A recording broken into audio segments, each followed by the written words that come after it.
नमस्कार दोस्तों, मैं सुनील कुमार आपका फिर से स्वागत करता हूं आपके अपने चैनल क्या ऐसा होता है। दोस्तों, आज मैं आपके साथ कुछ एक ऐसी वीडियो शेयर करूंगा, लेकिन सबसे पहले मैं आपसे एक सवाल पूछता हूं। आप ये बताइए, पितृपक्ष आने वाला है, 10 सितंबर से पितृपक्ष लगने वाला है। और पितृपक्ष लगता है तो मुझे जहां तक अनुमान है कि जितना भी जो सनातनी लोग हैं, सनातनी परिवार हैं, हिंदू धर्म में, हिंदू धर्म की बात कर लेते हैं हम, तो आपके घर में श्राद्ध कब होता है? आप मुझे इस बात का जवाब देना कि आपके घर में श्राद्ध कब होता है। आज मैं आपको बताऊंगा कि आपको श्राद्ध कब करना चाहिए। जब तक आप सोचिए, और सोच के आपको तो पता ही होगा कि श्राद्ध कब होता है, तो आपके लिए तो ज्यादा बड़ी बात नहीं है। लेकिन मैं आज आपको बताऊंगा कि श्राद्ध आपको कब करना चाहिए। दोस्तों, हिंदू धर्म में जो पितृपक्ष होता है उसका एक बड़ा ही बेहद महत्व है। पितृपक्ष मतलब जिनकी वजह से हम इस सृष्टि पर हैं, इस पृथ्वी पर हैं, और वो हमारे पितर हैं। अब वो पितर हमारे हैं, आप खुद ये बात सोचिए और मुझे बताइए, कमेंट के माध्यम से आप बताइए, अगर मेरी वीडियो या मेरी जानकारी आपके साथ जो मैं शेयर कर रहा हूं वो गलत हो तो। कि हर इंसान, मैंने जहां तक लोग देखे हैं, हर परिवार में जो पितृपक्ष होता है, जिसे काफी लोग कनागत भी बोलते हैं, काफी लोग श्राद्ध भी बोलते हैं। तो जो पितृपक्ष होता है, पितृपक्ष में श्राद्ध कब होता है? तो चलो शुरू करते हैं कि घर में श्राद्ध कब होता है। जैसे मैं अपनी बताता हूं कि जब हमारे परिवार में जब श्राद्ध होता है, तो हमारे जो पापा जी और मम्मी जी जो श्राद्ध करते हैं, वो हमारे दादाजी और दादी जी का श्राद्ध करते हैं। शायद आपके परिवार में भी ऐसा होगा। और अगर कोई ऐसा इंसान हो, भगवान ना करे, कि उसके पिताजी या उसके माताजी इस धरती पर नहीं है, तो उनका श्राद्ध होता होगा, दादा दादी का होता होगा। लेकिन क्या आप जानते हैं, आपके बाबा, परबाबा, उनके बाबा, उनके पिताजी, उनके दादा, उनके परदादा, वो कब पृथ्वी लोक छोड़ के गए? कब उन्होंने पृथ्वी लोक छोड़ा?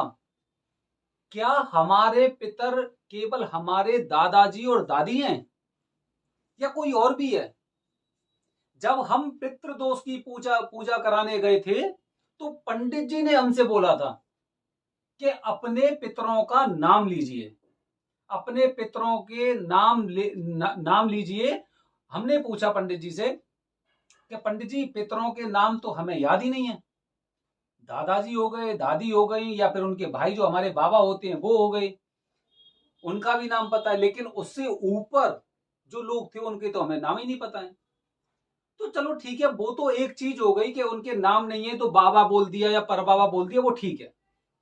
और ज्यादातर लोग यही बात सोचते हैं। लेकिन लेकिन ये अधूरी जानकारी है, क्योंकि पितरों में आपके जो नाना का पक्ष है, नानी का नाना वाला पक्ष, नाना नानी हो गए या मामा वगैरह हो गए, कुछ भी हो गए, वो भी आपके पितर हैं। जब पंडित जी ने हमें ये बताया कि भाई ये भी आपके पितर हैं, तो हमने सबसे पहले यही पूछा कि हम तो श्राद्ध तो केवल अपने दादा दादी का करते हैं, इनका तो कभी हमने श्राद्ध ही नहीं किया। तो ये मैं जानकारी आपको आने वाले वीडियो में दूंगा कि श्राद्ध कौन किसे करना चाहिए, किसे करना चाहिए, वो मैं आपको आने वाले वीडियो में दूंगा। लेकिन अभी यहीं पे छोड़ देते हैं हम इसे। अब क्या होता है कि भाई वहां पे श्राद्ध, हमने अपनी वीडियो के माध्यम से आपको क्या बताया कि हमारे बाबा हो गए, दादा हो गए, परबाबा हो गए, वो जरूरी थोड़ी है कि भाई वो इसी तिथि में गए हों, उस समय क्या करना चाहिए। क्योंकि श्राद्ध कब मनाया जाता है ये तो आप जानते होंगे। अगर नहीं जानते होंगे तो मैं आपको आने वाले वीडियो के माध्यम से बताऊंगा कि श्राद्ध कब किया जाता है घर परिवार में। लेकिन जिन लोगों की तिथि मुझे याद नहीं है, उनका श्राद्ध कैसे होगा? तो इसीलिए दोस्तों क्या होता है कि जब भी श्राद्ध किया जाता है, तो सबसे पहले हमारी जो नेक्स्ट कैटेगरी होती है ना, श्राद्ध उनका किया जाता है। हमारे पिताजी हैं, हमारे पिताजी श्राद्ध करते हैं दादाजी का और दादी जी का। लेकिन और भी तो लोग ऐसे हैं जो किसी और तिथि में गए हों उनका श्राद्ध कैसे होता है। इसीलिए पितृपक्ष में जो 16 दिन होते हैं, काफी लोग कहते हैं 15 दिन होते हैं, लेकिन 15 नहीं होते, 16 दिन होते हैं। इसीलिए 16 दिन तक पितरों को पानी दिया जाता है, चाहे उनका नाम, उनकी तिथि याद हो या ना हो, लेकिन उस स्थिति में क्या होता है, 16 दिन सभी देवी देवताओं को पानी दिया जाता है, पितरों को पानी दिया जाता है। तो दोस्तों क्या होता है कि हम एक उसी तिथि को उनका श्राद्ध कर लेते हैं। इसीलिए श्राद्ध हमें कब करना चाहिए, ये मेरा क्वेश्चन आपसे। श्राद्ध कब करते हैं हम लोग? भाई उस दिन करते हैं जिस दिन, जैसे हमारे पिताजी हैं तो दादा दादी का कर दिया, लेकिन उनसे पहले भी तो लोग गए होंगे। तो इसीलिए क्या करते हैं, एक तिथि होती है अमावस्या, और अमावस्या का बड़ा महत्व होता है। इसीलिए अगर किसी की तिथि नहीं पता है, किसी का नाम नहीं पता है, या फिर कोई और जानकारी नहीं है, उनकी शक्ल नहीं देखी है, तो अमावस्या को श्राद्ध किया जाता है। मैंने बहुत से लोग हिंदू धर्म में भी ऐसे देखे हैं, वो क्या करते हैं, अगर उनके पिताजी नहीं है तो पिताजी वाले दिन श्राद्ध कर दिया, अगर उनके माताजी नहीं है तो माताजी दिन वाले श्राद्ध कर दिया, और सब खेल खत्म। मतलब उनके लिए सर्वोपरि वही थे। लेकिन हमें ऐसा नहीं करना चाहिए। हमें श्राद्ध अमावस्या के दिन अवश्य करना चाहिए, क्योंकि अमावस्या एक ऐसी तिथि होती है जो हर तिथि को जोड़ती है।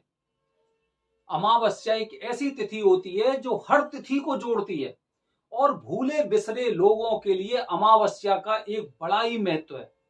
इसलिए जब भी आप श्राद्ध कर रहे हैं तो श्राद्ध आपको अमावस्या को तो जरूर करना चाहिए।